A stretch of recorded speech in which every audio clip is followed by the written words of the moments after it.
Good morning students. आज की class में क्लास 8 का जो मॉडल टेस्ट पेपर है वो आ चुका है और ऐसे में आपके जो एग्जामिनेशन होने वाले हैं क्लास 8 का वो 28 जनवरी से होने वाले हैं। ऐसे स्थिति में अभी आपके कुछ प्रोजेक्टर के माध्यम से कुछ मल्टीपल चॉइस क्वेश्चन रहेंगे, तो आप इसको देखिए कि इस क्वेश्चन के आंसर क्या क्या हो रहे हैं, ताकि आपके जो एग्जामिनेशन अभी होने वाले हैं वो अच्छे से प्रिपेयर कर लीजिए, ताकि आप वहाँ पे एग्जामिनेशन में खुद को आप ये फील ना करें कि मैंने ये नहीं पढ़ा है। ठीक है, चलिए आगे देखते हैं आज का क्वेश्चन क्या क्या है। तो सबसे पहले आप देखिए जनरल इंस्ट्रक्शंस में, जैसे कि टोटल नंबर ऑफ क्वेश्चन 50 है। ईच क्वेश्चन कैरी 1 मार्क्स, यानी प्रत्येक क्वेश्चन आपको 1 मार्क्स के होंगे। 4 options are given, students are expected to select the most appropriate answer. All questions are compulsory, सभी क्वेश्चंस आपके लिए कंपलसरी है। और 2 marks will be deducted of wrong answer, कोई भी यहाँ पे आपको गलत उत्तर देने पर कोई भी मार्क्स आपको नहीं काटे जाएंगे। ठीक है, चलिए अब हम क्वेश्चन नंबर 1 को देखते हैं और इसके आंसर क्या क्या हैं।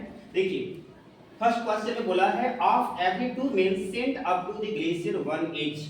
ऑप्शन है आपके पास कॉजलिटी, रिटायर्ड, सस्पेंडेड और प्रमोटेड। तो ये जो चैप्टर है आप पढ़े होंगे सियाचिन द ग्लेशियर से, तो ये फर्स्ट क्वेश्चन का जो आंसर होगा आपका एक कॉजलिटी होगा, यानी जैसे ही वहां पे आप ग्लेशियर वाले एरिया में जाते हैं तो वहां जाने के साथ साथ कई प्रकार की परेशानियां होती हैं, जैसे कि ठंड लगना या फिर और भी ऐसे।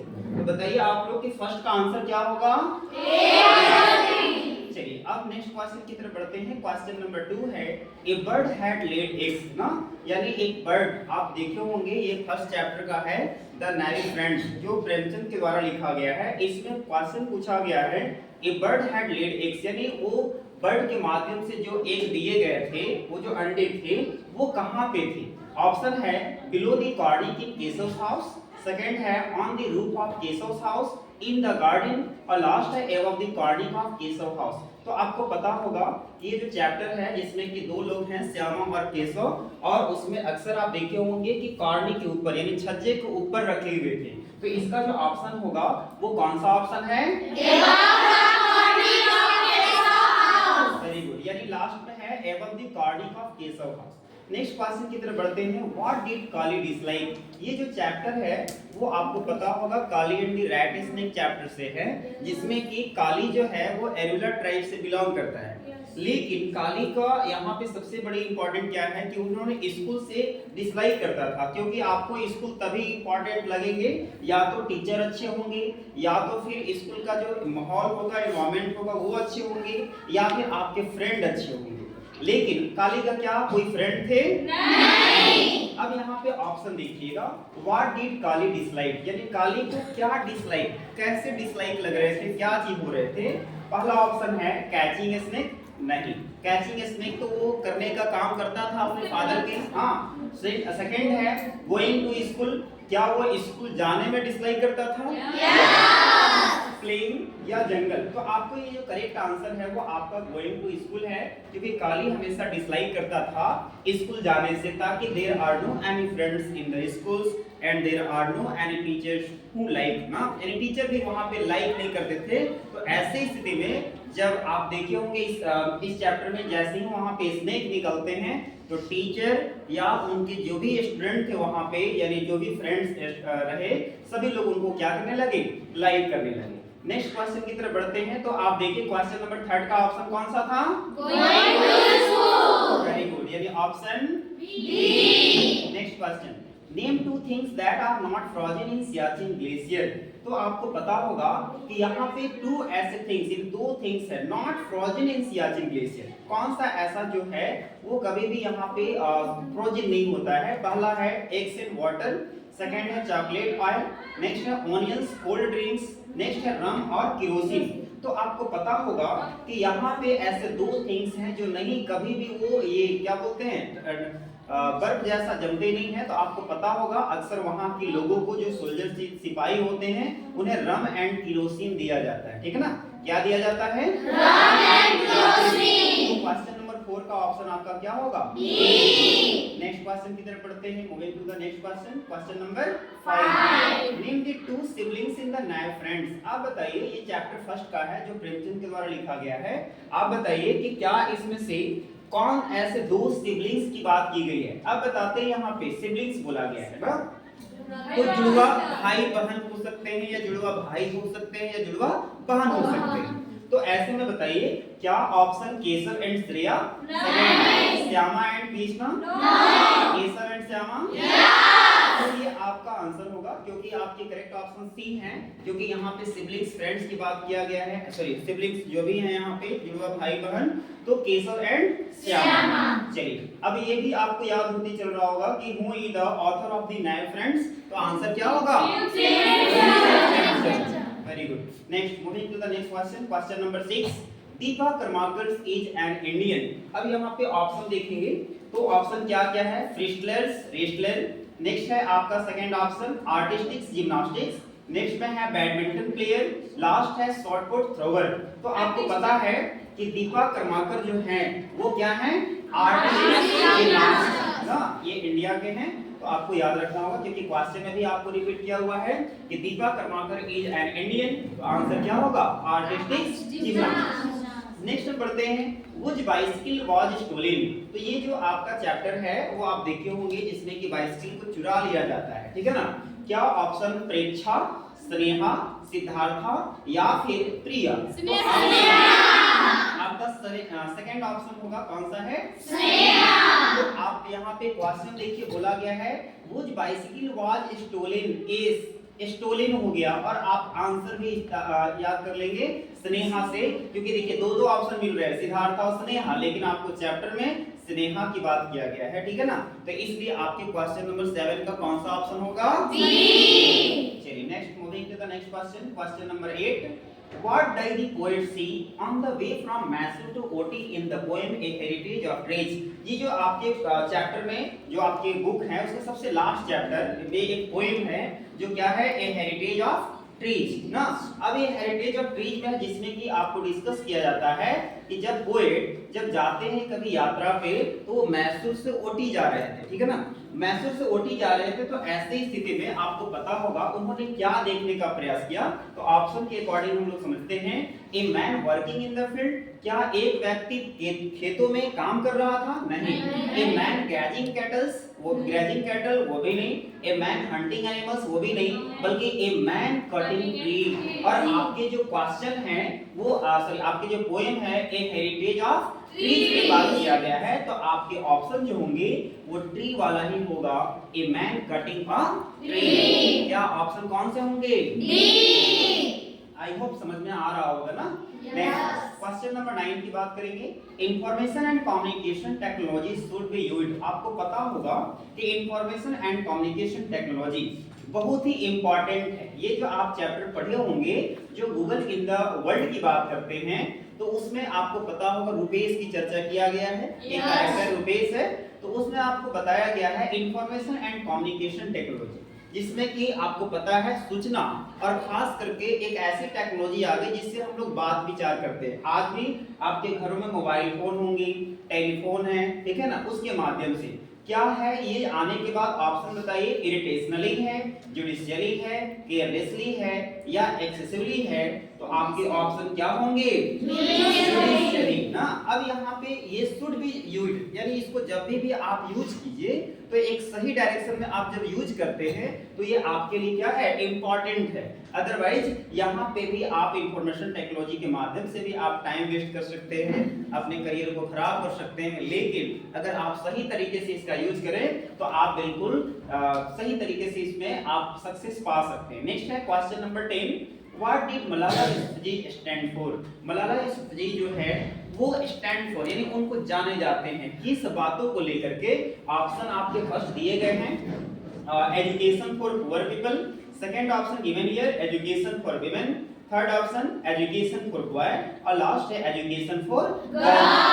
आपको पता होगा कि मलाला यूसुफजई जो है वो आप ये पाकिस्तान के रहने वाली थी, ठीक है? और वहां की लड़कियों को पढ़ने की इजाजत नहीं दी जा रही थी, या उन्हें मना किया जा रहा था कि उन्हें नई शिक्षा देनी चाहिए। ऐसी स्थिति में यहाँ पे ये जो है हमेशा स्टैंड है एजुकेशन फॉर गर्ल्स, यानी बताइए बॉयज को शिक्षा मिले गर्ल्स को शिक्षा नहीं मिले, ऐसा हो नहीं सकता है, ठीक है? लेकिन वहाँ पे बाय द प्रेशर से उन्हें शिक्षा देने से मना किया जा रहा था।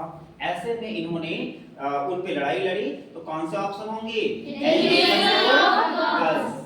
Next question, right the following passive form the room of the children. अब देखिए आपको बताया गया होगा, ठीक है ना, सॉरी पॉसेसिव फॉर्म है। पॉसेसिव फॉर्म क्या होता है ना, तो आपको पता है कि पॉसेसिव फॉर्म में क्लास में डिस्कशन हुआ था कि अपोस्ट्रोफी एस लगाना है, लेकिन the room of the children, अब ये जो क्वेश्चन दिया गया है, अब इसके पॉसेसिव फॉर्म क्या होंगे, तो आपको पता होगा कि इसी को हम अगर बात करें ना, the room of the children का मतलब होता है कि बच्चे के क्या कमरे, या उसका बच्चा का कमरा, यहाँ पे रूम बोला गया तो कमरा ही कहेंगे। तो ऐसे में आपके जो हैं चिल्ड्रंस होंगे, तो चिल्ड्रंस यहाँ पे आप देखिए, चिल्ड्रन तो ये प्लूरल है, अब उसके बाद यहाँ पे क्या लग गया है, अपोस्ट्रोफी एस, और उसके बाद क्या है, रूम। अब यहाँ पे देखिए आपके कौन से ऑप्शन सही हो रहे हैं, क्या ये फर्स्ट वाला सही होगा, यस, ठीक है। सेकंड ऑप्शन भी चेक कर लेते हैं, ये नहीं है। नेक्स्ट में चिल्ड्रंस ऐसे तो होगा नहीं, क्योंकि आपको बोला है पॉसेसिव फॉर्म, तो आप ये थर्ड वाला ऑप्शन तो उस फॉर्म में दिया नहीं है, तो इसलिए आपके रॉन्ग हो जाएंगे।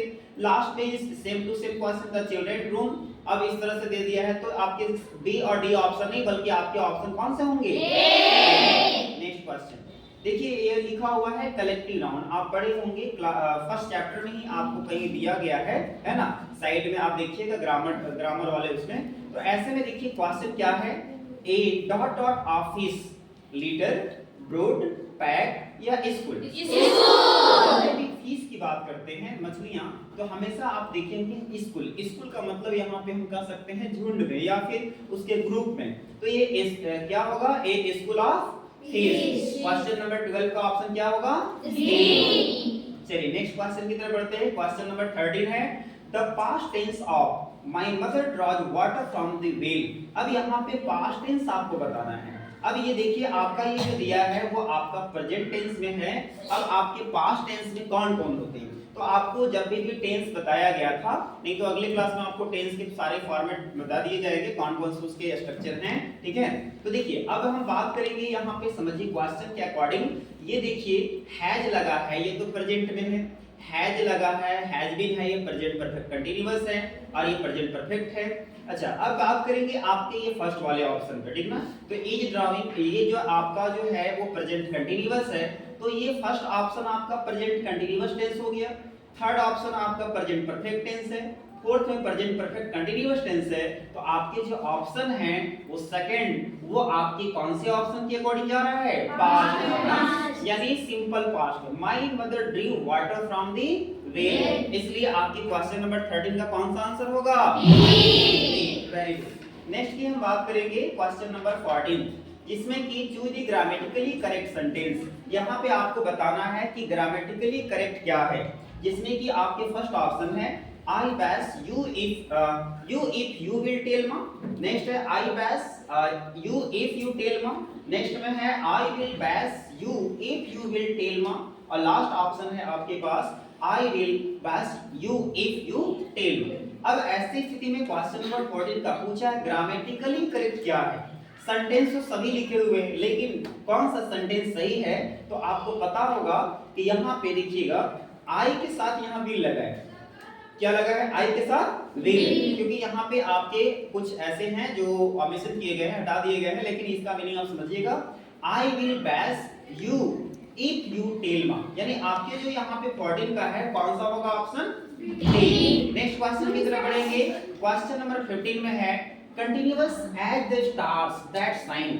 अब यहाँ पे जब भी लगातार चलने की बात होती है, तो क्वेश्चन नंबर 15 में देखिएगा आपको बताया गया है क्लास में, ये सारे टॉपिक पे डिस्कशन किए गए।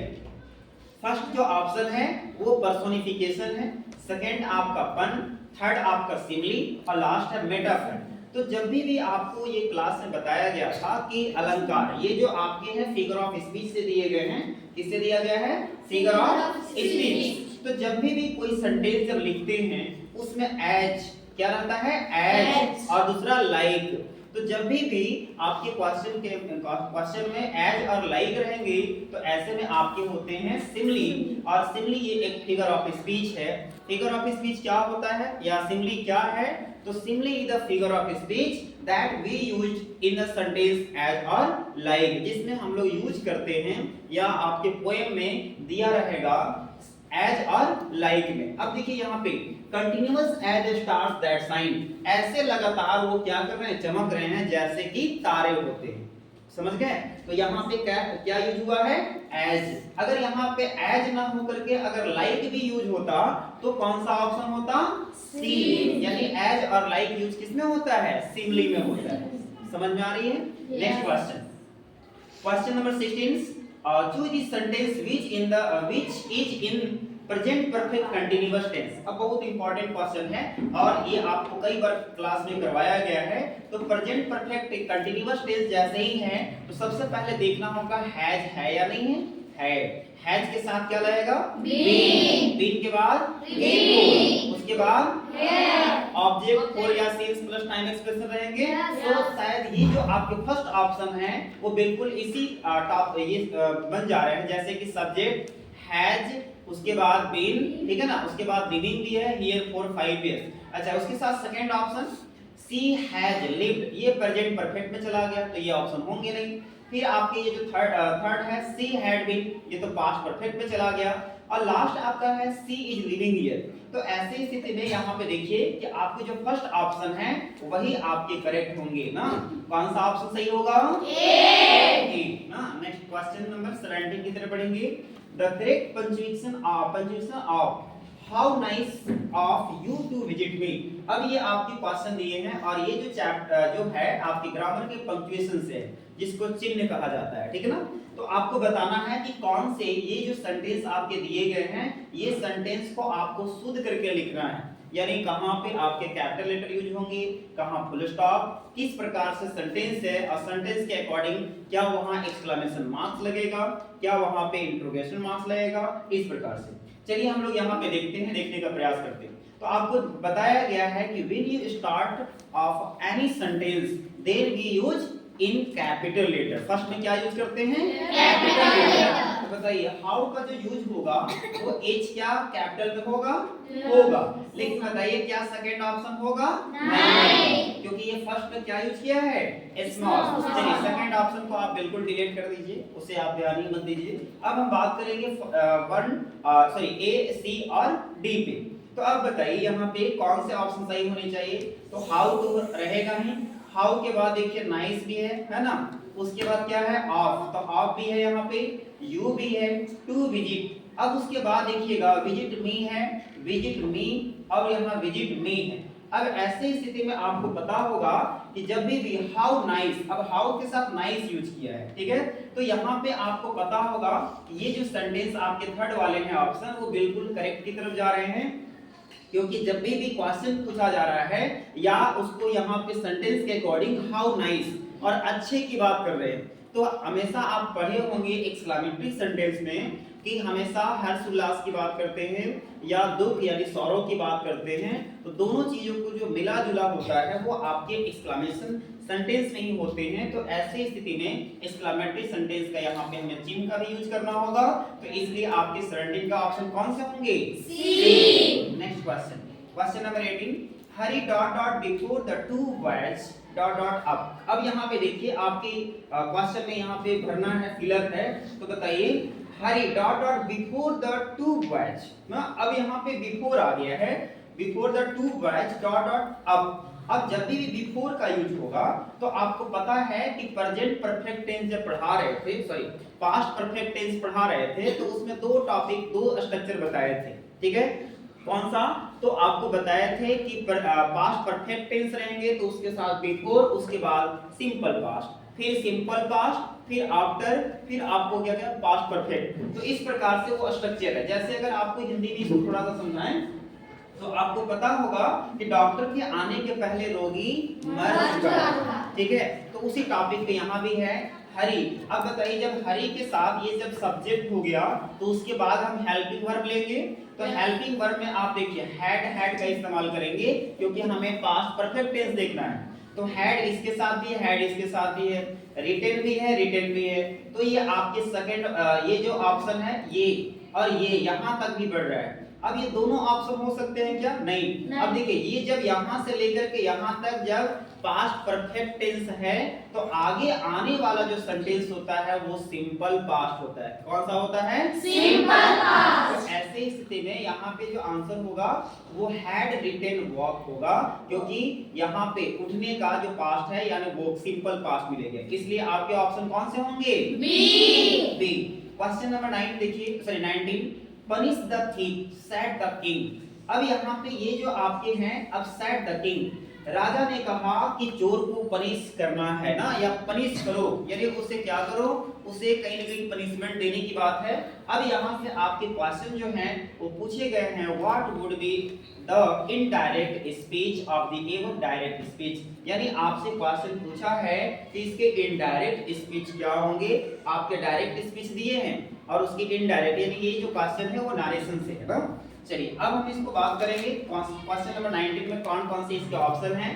The king said to punish the thief, उसके बाद the king asked to punish the thief, the king ordered them to punish the thief, और लास्ट है the king orders them to punish the thief. तो ऐसी स्थिति में आप देख सकते हैं कि राजा कहा है, मतलब कि राजा कहीं ना कहीं वो सिंपली बात में कहेगा नहीं बल्कि ऑर्डर देगा, क्योंकि आपको पता है राजा किसको बोलते हैं, जो सबसे सर्वश्रेष्ठ सबसे ऊंचा लेवल पे बैठता है। तो ऐसी स्थिति में राजा है तो राजा कहीं ना कहीं वो कहेगा नहीं बल्कि वो क्या करेगा, ऑर्डर देगा। तो द किंग ऑर्डर्ड, अब यहाँ ऑर्डर्ड हम क्यों लगाएंगे, यहाँ एक ऑर्डर्स भी है और यहाँ ऑर्डर्ड भी है। तो ऑर्डर लगाने के पीछे रीजन है क्योंकि आपका रिपोर्टिंग वर्ब क्या है, पास्ट में, तो हमें उसका सेंटेंस लेकर किस में जाना होगा, पास्ट में। द किंग ऑर्डर्ड, उसके बाद देम, देम का मतलब कहीं ना कहीं किसी न किसी से कहा होगा क्या, टू पनिश द थीफ। क्या 19 का ऑप्शन कौन सा है, सी। समझ में आया? यस। आगे देखिए नेक्स्ट में question number 20, we eat so that dot dot live. अब ऐसे में वी ईट हम लोग खाते हैं ताकि, या हम लोग खाते हैं इसलिए कि ताकि हम लोग क्या रह सकें, जीवित रह सकें। अब ऐसे स्थिति में हम लोग को खाना जरूरी है, क्या ऑप्शन शुड होगा, क्या मस्ट होगा, क्या मे होगा, या माइट होगा। तो आपको पता होगा कि we eat so that we may live, यानी हम लोग जीवित रह सकते रहते हैं ताकि हम लोग यहाँ पे पहले खाना खाते, यानी we eat so that we may live, ताकि हम लोग जीवित रह सकें। इसलिए आपके ऑप्शन कौन से होंगे, सी। Next question 21। अब यहाँ पे देखिए कुछ ऐसे भी क्वेश्चन आपके एग्जामिनेशन में आ सकते हैं। Read the following extract carefully and choose the most appropriate answer for the following questions ना। अब यहाँ पे जो दिए गए हैं देखिएगा, कुछ लाइन पढ़ने होंगे आपको ना, जैसे you come to me like heavens caring arms, I remember the word days when life was challenge and toil, miles to walk hours before sunrise, walking to take lessons from the saintly teachers near the temple. There are given the some extract, यहाँ पे कुछ extract दिए गए हैं। अब इसको पढ़ने के बाद आपको पता होगा कि ये कौन से चैप्टर से दिए गए हैं। अब एक एक क्वेश्चन के अकॉर्डिंग हम लोग आगे क्वेश्चन को सॉल्व करते देखिएगा। क्वेश्चन नंबर 21 में है, name the poem from which these lines have been taken. आप बताइए कि क्या इस पोएम को किससे लिया गया है। आपके ऑप्शन हैं माय मदर, सेकंड है stopping by the woods on a snowy evening, next है डैफोडिल्स, लास्ट है भारत आवर लैंड। तो आप बताइए इसका आंसर क्या होगा, माय मदर। My mother. अब आपसे एक थोड़ा सा क्वेश्चन पूछ लेते हैं, who is the poet of my mother? APJ Abdul Kalam. APJ Abdul Kalam को मिसाइल मैन ऑफ इंडिया कहा जाता है और वो भारत के राष्ट्रपति भी रह चुके हैं। चलिए नेक्स्ट क्वेश्चन की तरफ बढ़ते हैं, who does you refer to. अब यहाँ पे यू किस पे रिफर करता है, क्या पोएट्स के सिस्टर पे, पोएट्स मदर पे, द टीचर, या पोएट्स ब्रदर्स? तो पोएट्स मदर, क्योंकि आपको पता होगा ये जो पोएम है इस पोएम में बताया गया था कि वो माँ आपकी हम बाहों में जैसे ही सोते हैं उसके बाद मुझे स्वर्ग नजर आती है और मैं बिल्कुल फ्री महसूस करता हूँ, यानी कोई टेंशन नहीं, इस प्रकार से वो बताते हैं। तो आपको पता होगा कि this poem is totally dedicated for mother ना, यानी किस पे है, माँ के बारे में, माँ के लिए है, इस प्रकार से। अगले क्वेश्चन की तरफ बढ़ेंगे, which war is being talked about in these lines। बताइएगा कि आपको इस क्वेश्चन में जैसे ही आप इस पोएम पढ़े होंगे तो कौन से वार की बात किया गया है, तो आपको पता होगा इसमें कौन सी वार का डिस्कस किया गया है, सेकेंड वर्ल्ड वार। जिस समय ये घटना घट रही थी, जिस समय ये पोएम को राइट किए थे, उस समय सेकेंड वर्ल्ड वार हो रही थी। तो आपको पता है कि सेकेंड वर्ल्ड वार जो है वो 1939 टू 1945 1939 से 1945 के बीच में चला था। तो अब बताइए वर्ल्ड वार दो हैं, यानी फर्स्ट वर्ल्ड वार है 1914 टू 1918 1914 से 18 और सेकेंड जो है वो कब है 1939 से 1945। चलिए question number 24, who is the poet. अभी जस्ट आपको बताए थे कि इसके पोएट कौन है, एपीजे अब्दुल कलाम। ठीक है, एपीजे अब्दुल कलाम। अब इनके कभी-कभी आपसे क्वेश्चन फुल फॉर्म भी पूछ दिए जाते हैं कि what is the full name of APJ Abdul Kalam. तो आपको पता होगा इनके पूरा नाम है अबुल पाकिर जैनुअल आब्दीन अब्दुल कलाम ना। तो ये आपके जो फर्स्ट वाले ऑप्शन होंगे। चलिए नेक्स्ट है find a figure of speech. देखिए अब यहाँ पे आपको फिगर ऑफ स्पीच पूछा गया है।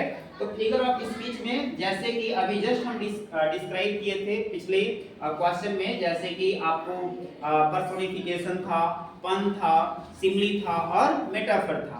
तो अब यहाँ पे देखिएगा उसने बताया था कि जब भी सेंटेंस में लाइक और एज अगर रहता है तो वो कौन सा सिमिली फिगर ऑफ स्पीच होता है, कौन सा होता है सिमिली। तो जैसे ही मैं फर्स्ट सेंटेंस को यहाँ पढ़ रहा हूँ तो लाइक हेवंस केयरिंग हैंड्स, तो इसमें जो लाइक आया तो हमें लग रहा है कि ऑप्शन फर्स्ट ही होना चाहिए क्योंकि पहले ही मिल गया जिस तरह से क्वेश्चन पूछ रहा है। तो अब बताइए 25 का कौन सा ऑप्शन होगा, यानी ऑप्शन ए। अब ऐसे में हम सेकंड ऑप्शन को भी पढ़कर देख लेते हैं। आई रिमेंबर द वार स्टेज, नहीं पता चला। वॉकिंग टू टेक लेसन्स, यहाँ भी नहीं। यू कम टू मी, नहीं। लेकिन यहाँ पे लाइक हैवंस केयरिंग हैंड्स, ये जो आपको दिखाई दिया उसमें लाइक और एज के बारे में डिस्कशन किया जाता है, ठीक है ना। चलिए नेक्स्ट हम बात करेंगे अगले क्वेश्चन की तरफ। Read the following extract carefully and choose the most appropriate answer for the following questions. थोड़ा सा आप इसको पढ़ने का प्रयास कीजिएगा कि ये पोएम में क्या बोल रहा है। देखिए, one or twice though you should fail, if you would at last prevail, try again, if we strive it is no disgrace, though we do not win the race, what should you do in the case, try again। आपको पता होगा कि ये जो poem है वो आपके एक try again से ना। ये पोएम में आपको बताया गया है कि जब भी आप अगर कभी भी कोई भी काम को करते हुए थक जाते हैं और आपको सफलता नहीं मिलती है तो आपको फिर से प्रयास करने की आवश्यकता होती है। ऐसा नहीं है कि आप उस काम को छोड़ करके बैठ जाए, ठीक है ना। इस पोएम में ये डिस्क्राइब किया गया है, यानी आपके क्या है ट्राई अगेन, यानी फिर से कोशिश कीजिए, बार कोशिश करने की बात बताई जाती है। चलिए हम डिस्क्राइब कर लेते हैं, इसके क्वेश्चन देखते हैं। Question number 26, name the poet from which this extract has been taken.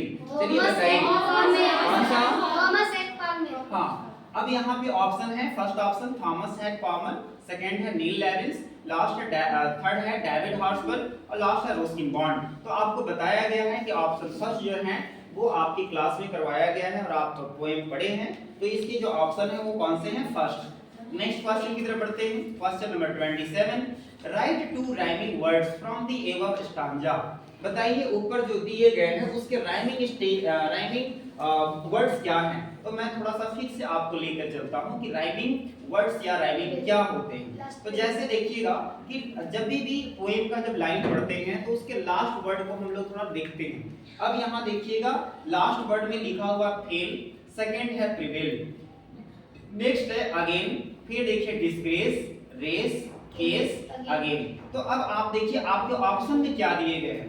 तो ऑप्शन में दिया गया है प्रिवेल अगेन, फिर है फेल रेस, डिस्ग्रेस रेस और लास्ट है आपका वंस ट्वाइस। तो आपको पता होगा कि इसके जो आपके जो सेंटेंस है वो कौन से, जैसे कि यहाँ पे देखिएगा डिस्ग्रेस और रेस, ये बिल्कुल अच्छे से बन जा रहा है ऊपर में। तो आपके जो ऑप्शन है यहाँ पे देखिएगा डिस्ग्रेस रेस, दोनों बोलने में एक ही जैसे लग रहे हैं, समान लय आ रही है, ठीक ना, सेम साउंड निकल रहे हैं, इस प्रकार से आपके जो राइमिंग वर्ड हैं वो क्या होंगे? कौन से ऑप्शन? सी। कौन सा? डिस्ग्रेस और ग्रेस। चलिए नेक्स्ट तरफ पढ़ते हैं। Question number 28, what is meant by prevail?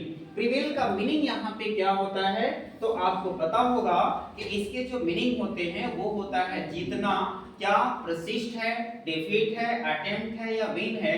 तो आपके जो ऑप्शन होंगे वो डी, जिसका प्रिवेल है। प्रिवेल का मतलब यहाँ पे होता है जीतना।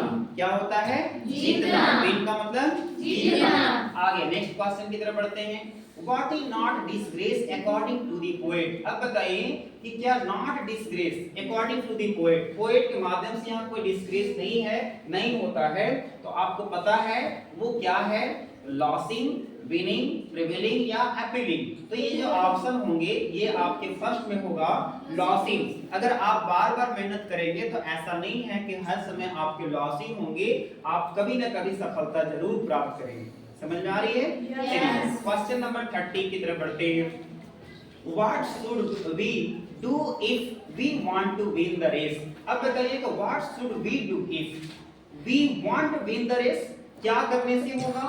क्या गिव अप, क्या त्याग देने से, क्या कीप ट्राइंग, क्या पार्टिसिपेटिंग या ड्रीमिंग? तो आपको पता होगा कि Keep कीप trying। ट्राइंग, बार बार कोशिश करने होंगे तब जाकर के आपको सफलता मिलेगी, नहीं तो केवल त्याग देने से नहीं, क्या केवल पार्टिसिपेट करने से नहीं और केवल सपने देखने से नहीं, बल्कि उसके लिए आपको क्या करने होंगे? मेहनत करने की आवश्यकता होगी, बार बार कोशिश करने पड़ेंगे। ठीक है ना? तो इस प्रकार से आपके जो क्वेश्चन हैं वो आपके 30 तक हो चुके हैं। अब आपके पास 20 क्वेश्चन और बचे हुए हैं, तो हम लोग उसे अगले क्लास में करेंगे। आई होप, लगता है जितना आप पढ़े होंगे उसके अनुसार से आप ये क्वेश्चन को सॉल्व कर पा रहे होंगे। ठीक है? तो आज की क्लास हम यहीं तक रखते हैं, फिर मिलते हैं आप लोग से अगले